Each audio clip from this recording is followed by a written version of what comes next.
आज बनवूया लहान मुलांच्या मधल्या भुकेसाठी कमी साहित्यात झटपट स्वादिष्ट आणि पचनास हलके असे कुरमुऱ्याचे लाडू। त्यासाठी 4 वाटी कुरमुरे पाकडून स्वच्छ करून घ्यायचे।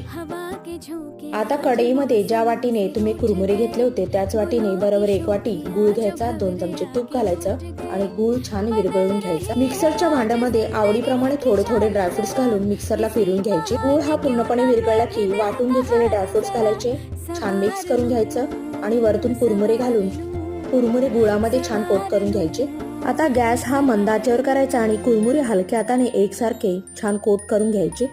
मिश्रण हे गरम आहे तोपर्यंतच दोन्ही हाताला थोडंसं पाणी लावायचं। जेवढ्या आकाराचा लाडू बनवायचा आहे तेवढं मिश्रण हातात घेऊन दाबून छान असा गोल लाडू तयार करून घ्यायचा। अशा पद्धतीने बाकीच्या मिश्रणाचे देखील लाडू तयार करून घ्यायचे। लाडू करताना मिश्रण थंड झालं की पुन्हा मध्यम आचेवरती कढई गरम करून घ्यायची, हलक्या हाताने मिक्स करून घ्यायचं आणि पुन्हा एकसारखे लाडू तयार करून घ्यायचे।